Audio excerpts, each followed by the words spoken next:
Welcome back. This time we're going to talk about spying on your neighbors, who are your mortal enemies. So, what was added recently in the Shadows expansion is Espionage, and you can send spies up to 3 to other cities, and they will do all sorts of stuff. On a basic level, you can look at the city. You'll see it tells you that you're spying on the city, it's not yours. But you can see where their citizens are assigned, you can see exactly what's in the garrison, you can see what they're building now, you can see what they've built before, as well as what resources are nearby really easily, trade routes, you open up the market, you can see what they're buying, so loads of information. But it's not just information, you get some neat abilities too. Now, it depends on a couple of things. First, I should explain that there's different factions with better abilities. The Forgotten, which are added in the same expansion, their heroes have the best spying statistics. They will gain infiltration points faster, and they will generally be much better at doing the job that needs to be done. While the next best would be Roving Clans, they are the second fastest earner. Everyone else is at spying level 2. While the Necrophages are at spying 1, which makes sense because they are bugs. They're zombie bugs, they're not very good at stealth. So anyway, you'll notice that there's a bunch of options.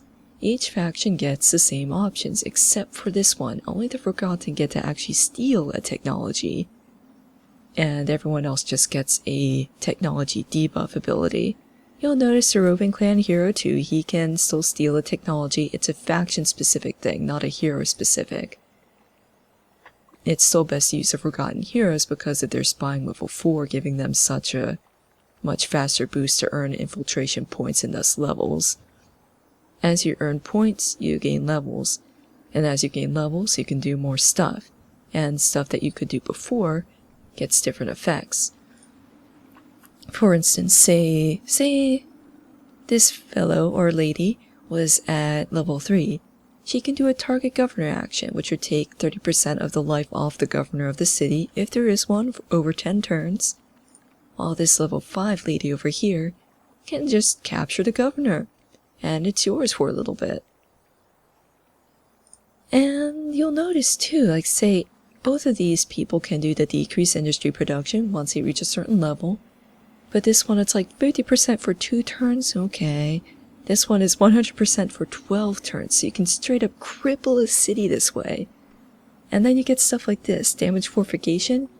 A level 5 spy, or at least one that's at infiltration level 5 I should say, will bring that down to 0 and keep it there. Got a cultist city, which can usually get over 1,000 fortification points? No problem, stick one of these in there. Now it takes time to get to infiltration level 5, but not only does having more infiltration points make that go faster, you get seniority. Now all these have been recently assigned, but as you'll notice, the seniority will help increase how many infiltration points you get, and you get seniority by doing actions successfully in the city. But then wait, there's gonna be a catch, you can't do everything successfully. Quite right. Cities have a security function now, which you can see by this percentage here. Now what security does depends on the level of the security. Security will improve based on the approval of the city and some techs that you can get in tier 3 and tier 5, which will boost it further. And there's hero abilities as well, which can also boost it. And to give you an idea, at a level 40 city, which is pretty typical, that's probably the highest you'd see early game at least, there's about a 50% chance nothing would happen and everything's fine. There's also a chance that your spy would get wounded. There's a chance that your spy would get disabled, which means sent back to your academy.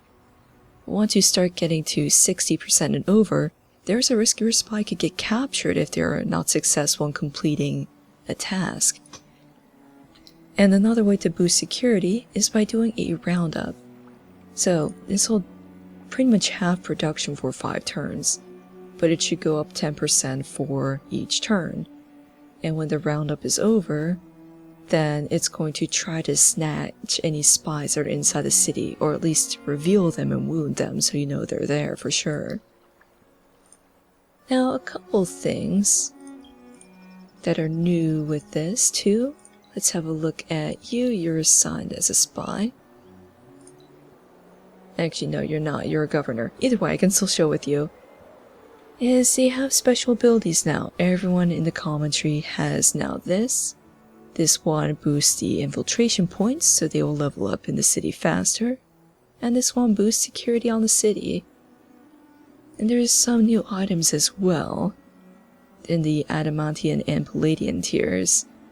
This one is good for putting onto a spy because it will reduce infiltration action costs, as well as add more infiltration points on that hero. And there's also a Palladium accessory which will boost security.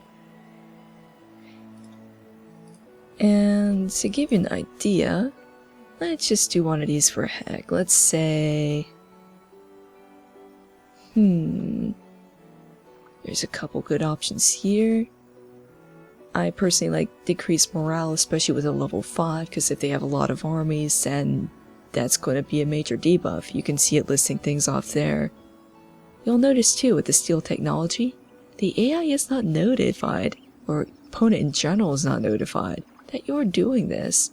You just do it. As long as they don't catch you doing it, they are none the wiser. Loading up a different save here though, to show you capturing. Sort of. I did this already, because it's kind of random. As you see, at a 6% security level, it's about a 10% chance. So, you'll be able to see the captured hero in your own academy, and you'll have an option to release a prisoner. If one of your heroes is captured, you'll still be able to see them too, and it's just going to tell you how much longer until they are released. And, yep, you can trade this poor lady back to the empire from whence she came. Say I don't want to be at war with these guys anymore. Or if I want to try to make them pay, oh no, they don't really want to pay. But I can be nice and give her back. And yep, they're content with it.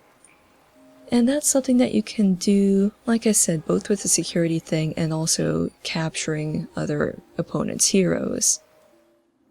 Going back to the original save now, because I want to show a couple things here. First, here's one of the captured heroes that I mentioned before. You can still see your own heroes currently being held by the AI, ho-hum. But this will give you an idea on how to properly level your heroes. Now, this part of the tree is forgotten specific, of course. No other hero has boost to the spy mechanics besides these two here. What I like to do is start out with this one, the assignment cooldown, because if your spy is spotted, you're going to want to make sure you can move it to another city really quickly. It's really expensive as far as influence points goes, especially if you have to rebuild your levels again, because you might have to waste some influence doing things that are less beneficial to you. But either way, you can get them in, get them out, and it's better than having them get captured like the first hero was on my list. And then I would go for this one, the one that boosts the infiltration points. And then I'd go up this side and get up to here, get this to level 2, and this prevents your hero from being captured, so you don't have it out of commission for 20 turns or more. And I say more because when you get the hero back, it starts out as disabled, so you'd have to spend dust or either wait for it to heal. And then there's this one too, which I'd level last, but still is a good bonus. So this will increase the amount of seniority your spy gets when it completes an action, and that means it'll get infiltration levels even faster. And I'll talk about more about the influence costs and how to balance that correctly with everything else in the playthrough, because especially early on with the Forgotten, it's very tricky to do, and you're going to want to use spies right away. While later game, for other factions, it's something that you can generally avoid using, but it is definitely useful. Like that fortification thing I mentioned earlier, very powerful, too powerful to ignore. But that gives you an idea on some things that these guys can do, and I'll show them off more in the main playthrough. I'll see you guys then, and there'll be a couple other little tutorial segments before then.